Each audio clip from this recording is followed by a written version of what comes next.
Hi ಎಲ್ಲರಿಗೂ ನಮಸ್ಕಾರ. Welcome to ನಮ್ಮನೆ ಮದ್ದು ಯೂಟ್ಯೂಬ್ ಚಾನಲ್.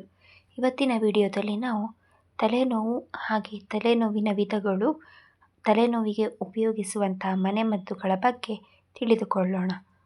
ತಲೆನೋವನ್ನು ತಲೆಯ ಭಾಗದಲ್ಲಿ ಉಂಟಾಗೋದು ಯಾವುದೇ ರೀತಿ ನೋವು ಅಂತ ವಿವರಿಸ್ಬೋದು. ಅಂತಾರಾಷ್ಟ್ರೀಯ ತಲೆನೋವಿನ ಅಸ್ವಸ್ಥತೆಗಳ ಪ್ರಕಾರ ತಲೆನೋವನ್ನು 3 ಪ್ರಕಾರಗಳಾಗಿ ವಿಂಗಡಿಸಲಾಗಿದೆ. ಅದರಲ್ಲಿ ಪ್ರಾಥಮಿಕ ತಲೆನೋವು ಅಂತಂದರೆ ಇದು ಅಸ್ಪಷ್ಟ ಕಾರಣನ ಹೊಂದಿರುತ್ತೆ. ಯಾವುದೇ ಕಾರಣ ಇರಲ್ಲ ತಲೆನೋವು ಬರೋದಕ್ಕೆ. ಇನ್ನು ಸ್ಪಷ್ಟ ಕಾರಣಗಳೊಟ್ಟಿಗೆ ಎರಡನೇ ರೀತಿ ತಲೆನೋವು ಅಂದರೆ ನರದ ರೋಗಗಳು ಅಥವಾ ಮುಖದ ನೋವುಗಳಿರ್ಬೋದು, ಅಥವಾ ಇತರೆ ಬೇರೆ ಥರ ತಲೆನೋವುಗಳಿರ್ಬೋದು. ತಲೆನೋವಿನ ತೀವ್ರತೆಯಲ್ಲಿ ಬದಲಾವಣೆ ಆಗ್ತಾನೇ ಇರುತ್ತೆ. ಕೆಲವರಿಗೆ ವರ್ಷಕ್ಕೆ 1 ಸತಿ ಅಥವಾ 2 ಸತಿ ತಲೆನೋವು ಬರ್ಬೋದು. ಇನ್ನು ಕೆಲವರಿಗೆ ತಿಂಗಳಲ್ಲಿ 15 ದಿನಕ್ಕಿಂತ ಹೆಚ್ಚು ತಲೆನೋವೇ ಬರ್ಬೋದು. ಅಥವಾ ಕೆಲವು ತಲೆನೋವುಗಳು ಬಂದರೆ ವಾರಗಟ್ಟಲೆ ತನಕ ಇರ್ಬೋದು. ನೋವು ಕಡಿಮೆ ನೋವೇ ಇರ್ಬೋದು ಅಥವಾ ಜಾಸ್ತಿ ನೋವು ಇರ್ಬೋದು. ವಾಕರಿಕೆ ಅಥವಾ ಶಬ್ದ ಅಥವಾ ಹೆಚ್ಚು ಬೆಳಕನ್ನು ನೋಡಿದ ತಕ್ಷಣ ತಲೆನೋವು ಬರೋವಂಥ ಲಕ್ಷಣಗಳು ಸಹ ಇರ್ಬೋದು. ಸರಿಯಾದ ಮೆಡಿಸನ್ ಇಲ್ದಿರ ತಲೆನೋವು ತೀವ್ರವಾಗಿರ್ಬೋದು ಅಥವಾ ದೈನಂದಿನ ಚಟುವಟಿಕೆಗಳಿಗೆ ತೊಂದರೆ ಸಹ ಆಗ್ಬೋದು.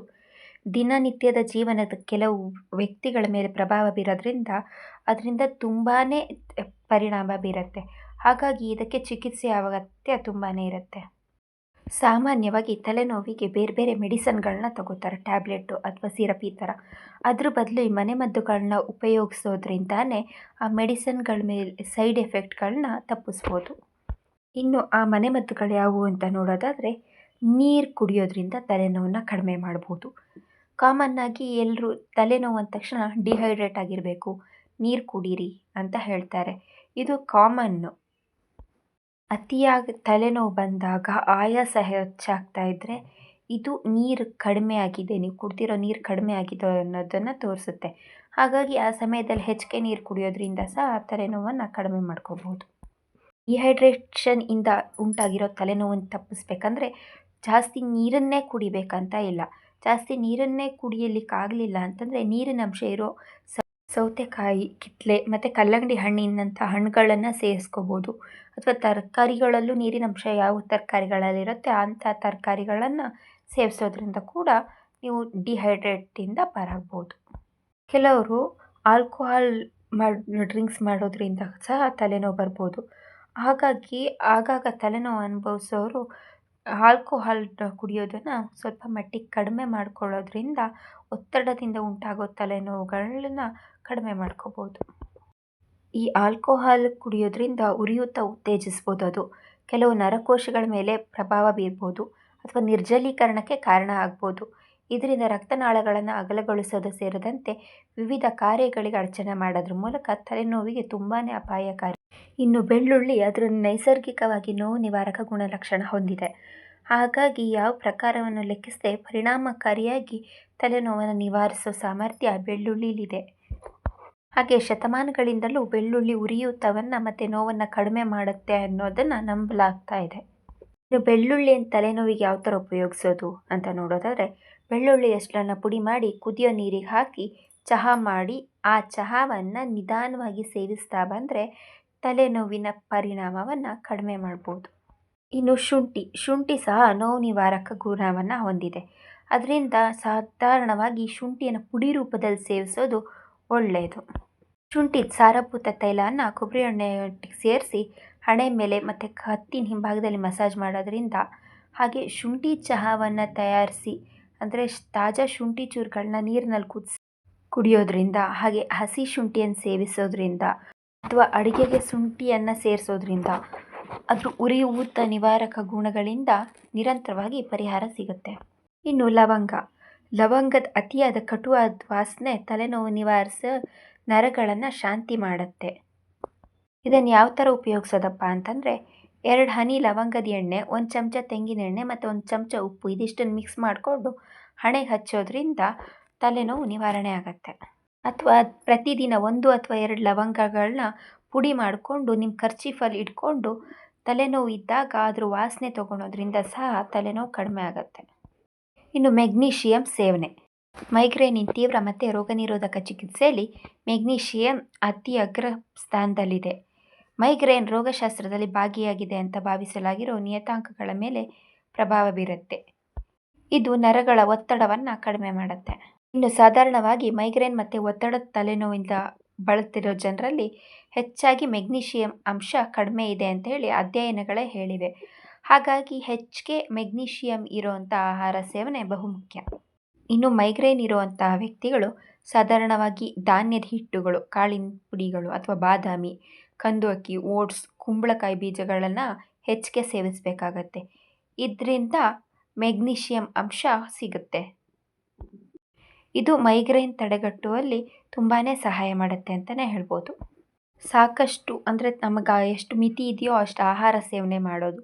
ಸ್ವಲ್ಪ ಸಮಯದ ತನಕ ಊಟ ಮಾಡದಿದ್ದರೆ ರಕ್ತದಲ್ಲಿ ಸಕ್ಕರೆ ಅಂಶ ಕಡಿಮೆ ಆಗುತ್ತೆ.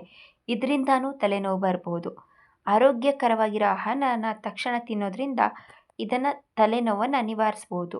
ಆದರೆ ನಿಯಮಿತ ಸಮತೋಲಿನ ಊಟ ಈ ತಲೆನೋವು ಬರದಂತೆ ತಡೆಗಟ್ಟುತ್ತೆ. ಇನ್ನು ಇದರೊಟ್ಟಿಗೆ ಮೆಗ್ನೀಷಿಯಂ ಸಮೃದ್ಧವಾಗಿರುವಂಥದ್ದು ಬಾದಾಮಿ, ಪಾಲಕ್, ಕಪ್ಪು ಬೀನ್ಸ್, ಕುಂಬಳಕಾಯಿ ಬೀಜಗಳನ್ನ ಹಾಗೆ ಚಿಯಾ ಬೀಜಗಳನ್ನ ಸೇವಿಸೋದ್ರಿಂದ ಇದು ವಿಶೇಷಕಾರಿ ಪ್ರಯೋಜನಗಳಾಗಿದೆ.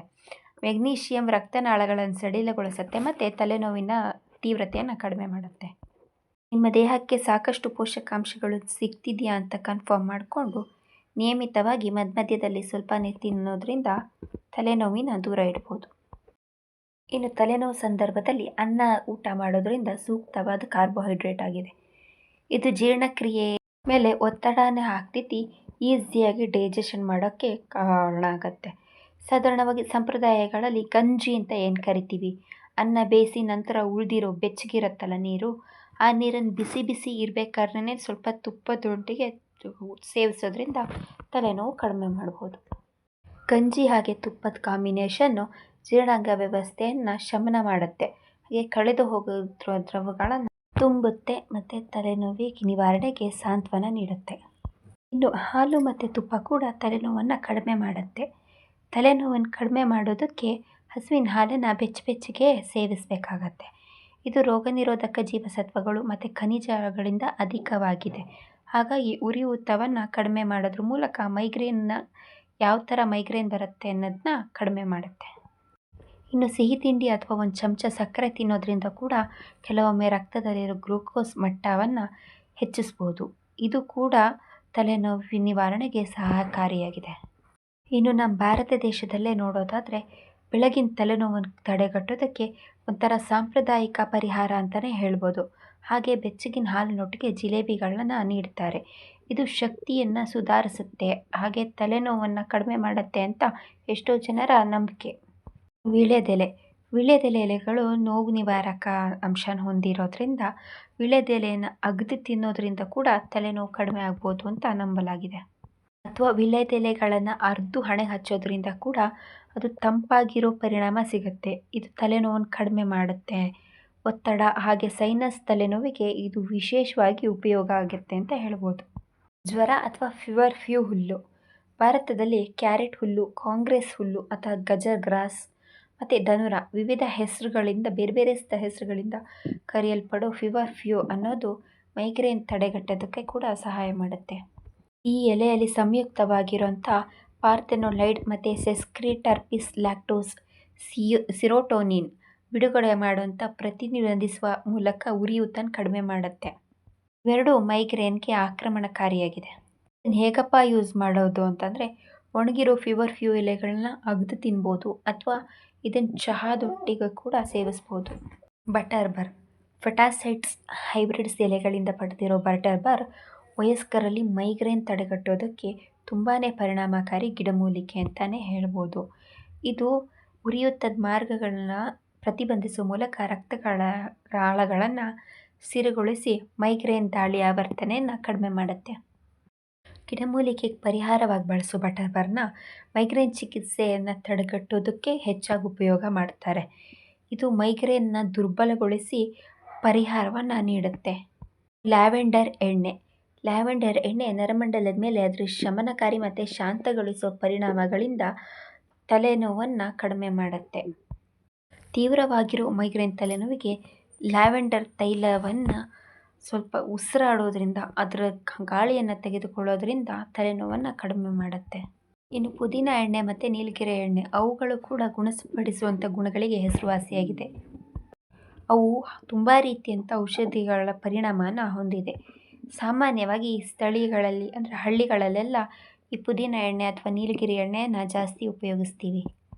ಸಾಧಾರಣವಾಗಿ ತಲೆನೋವಿದ್ರೆ ಆಗಾಗ ಜನರು ಏನು ಮಾಡ್ತಾರೆ ಅಂದರೆ ಮಣಿಕಟ್ಟುಗಳಿಗೆ ಸ್ವಲ್ಪ ಪ್ರಮಾಣದ ಪುದೀನ ಅಥವಾ ಲ್ಯಾವೆಂಡರ್ ಎಣ್ಣೆಯ ಒಟ್ಟಿಗೆ ಜೋಜೋಬಾ ಅಂತಹ ಎಣ್ಣೆಯನ್ನು ಬೆರೆಸಿ ಸಹ ಹಚ್ಚೋದ್ರಿಂದ ತಲೆನೋವು ಕಡಿಮೆ ಆಗುತ್ತೆ.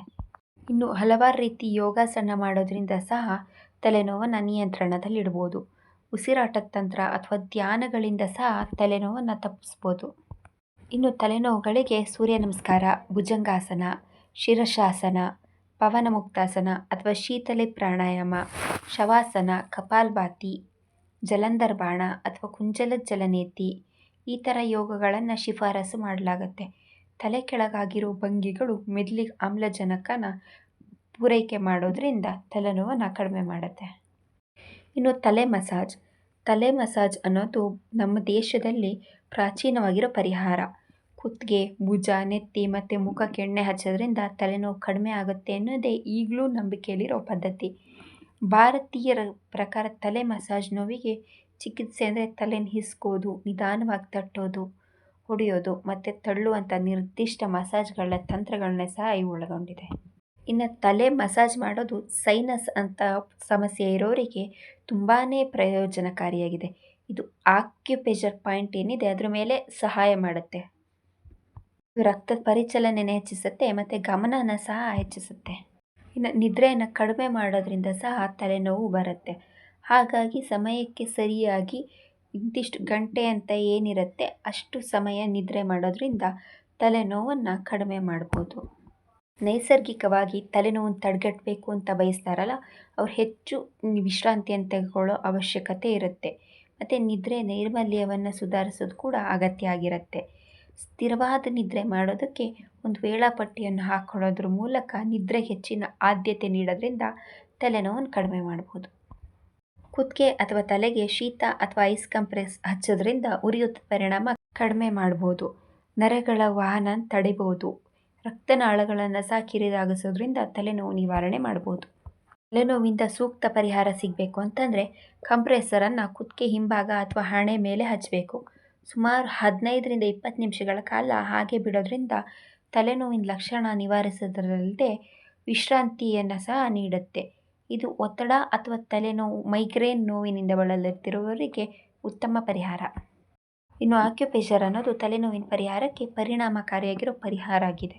ಇದು ಯಾವ ಪ್ರದೇಶದಲ್ಲಿ ಒತ್ತಡ ಬೀಳ್ತಿರುತ್ತೆ ಅದನ್ನು ಗುರಿಯಾಗಿಸ್ಕೊಂಡಿರುತ್ತೆ. ಇನ್ನು ಯಾವ್ಯಾವ ಥರದ ಆಕ್ಯುಪ್ರೆಷರ್ ಅಂತ ನೋಡೋದಾದರೆ ಯೂನಿಯನ್ ವ್ಯಾಲಿ, ಹೆಬ್ಬೆರಳು ಮತ್ತು ತೋರುಬೆರಳುಗಳ ಮಧ್ಯದಲ್ಲಿ ಈ ಸ್ಥಳಕ್ಕೆ ಒತ್ತಡ ಹೇರೋದ್ರಿಂದ ಇದು ತಲೆನೋವನ್ನು ನಿವಾರಣೆ ಮಾಡೋದಕ್ಕೆ ಸಹಾಯ ಮಾಡುತ್ತೆ. ಡ್ರಿಲ್ಲಿಂಗ್ ಬಿದ್ರು ಅಂದರೆ ಹುಬ್ಬು ಹಾಗೆ ಮೂಗಿನ ನಡುವೆ ಸೇತುವೆ ಥರ ಇರುವಂಥ ಭಾಗ, ಈ ಪ್ರದೇಶನ ಸೈನಸ್ ಒತ್ತಡ ಕಡಿಮೆ ಮಾಡೋದಕ್ಕೆ ಮತ್ತು ಕಣ್ಣಿನ ಆಯಾಸ ಕಡಿಮೆ ಮಾಡೋದಕ್ಕೆ ಉತ್ತೇಜಿಸ್ಬೋದು. ಇನ್ನು ತಲೆಬುರುಡೆ ಬುಡದಲ್ಲಿರೋ ಪ್ರಜ್ಞೆ ದ್ವಾರಗಳಿಗೆ ಒತ್ತಡ ಹೇರೋದ್ರಿಂದ ಒತ್ತಡದ ತಲೆನೋವನ್ನು ನಿವಾರಿಸ್ಬೋದು.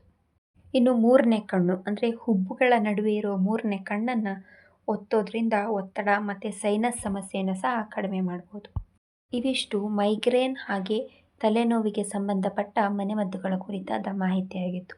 ಇನ್ನೂ ಇಂತಹ ಹೆಚ್ಚಿನ ವಿಡಿಯೋಗಳಿಗಾಗಿ ನಮ್ಮನೆ ಮದ್ದು ಯೂಟ್ಯೂಬ್ ಚಾನಲ್ನ ಲೈಕ್ ಮಾಡಿ, ಶೇರ್ ಮಾಡಿ ಹಾಗೆ ಸಬ್ಸ್ಕ್ರೈಬ್ ಮಾಡಿ. ಧನ್ಯವಾದಗಳು.